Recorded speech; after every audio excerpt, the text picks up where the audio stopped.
Bismillahirrahmanirrahim. Assalamualaikum warahmatullahi wabarakatuh.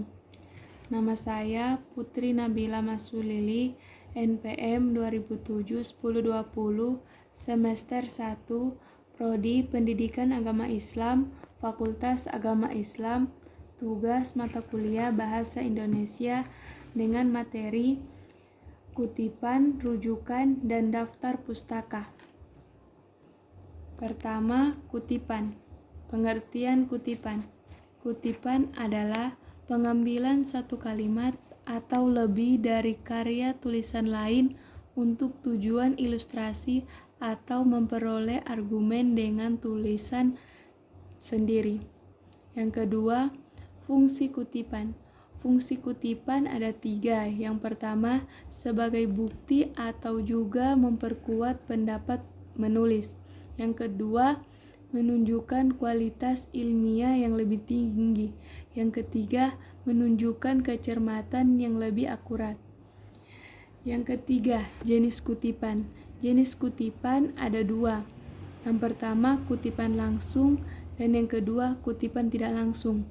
Pertama, kutipan langsung adalah pemakaian kutipan yang dilakukan penulis dengan cara menulis kembali pikiran, pendapat, ide, gagasan orang lain sama persis dengan aslinya.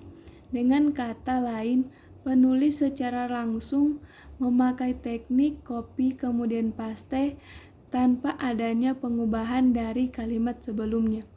Yang kedua, kutipan tidak langsung adalah penggunaan kutipan yang dilakukan penulis dengan cara mengambil pikiran, ide, gagasan, pendapat orang lain lalu menyampaikan dalam karya penulis tersebut dengan kalimat sendiri sesuai dengan pemahamannya sendiri.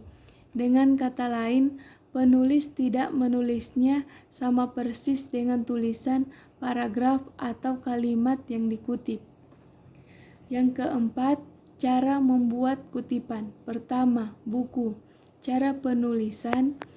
Yang pertama, jika 1-3 pengarang nama penulis ditulis sesuai dengan nama pengarang pada buku dan diikuti koma. Jika pengarang lebih dari 3 karangan, nama pengarang pertama diikuti singkatan DKK atau dengan kepanjangan kawan-kawan. Yang kedua, judul buku dicetak miring. Yang ketiga, judul buku yang diikuti informasi, sub, judul, jilid, edisi, tidak disisipi koma atau titik. Yang keempat, informasi penerbitan diapit tanda kurung dengan urutan nama kota, diikuti titik 2, penerbit, diikuti koma, dan tahun setelah kurung ditutup diberi koma. Yang kelima, dapat diikuti kata halaman disingkat HIM atau H, dan dapat juga nama halaman, angka Arab, dan diakhiri dengan titik. Yang kedua, artikel dalam jurnal.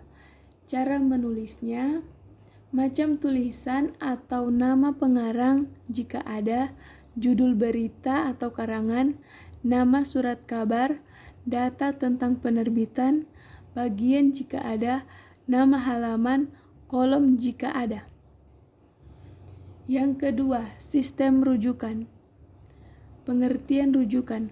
Rujukan adalah sesuatu yang digunakan pemberi informasi untuk menyokong atau memperkuat pernyataan dengan tegas.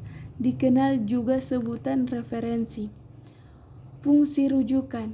Fungsi rujukan adalah pemberi informasi untuk memperkuat pernyataan dengan tegas. Yang ketiga, jenis rujukan.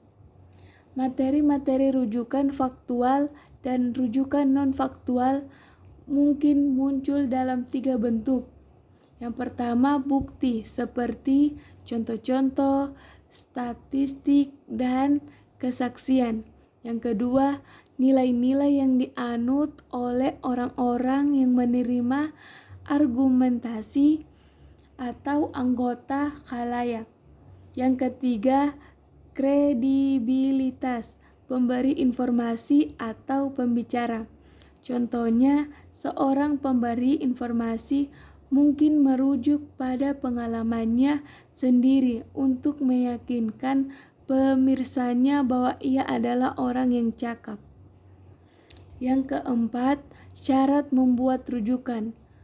Pertama, rujukan dari buku. Nama penulis, baik penulis Indonesia maupun bukan, dimulai dengan nama belakang atau diketik lengkap. Diikuti nama depan. Sebaiknya diketik singkatan nama depannya yang diakhiri dengan tanda titik. Tahun penerbitan ditulis setelah nama penulis, diakhiri dengan titik.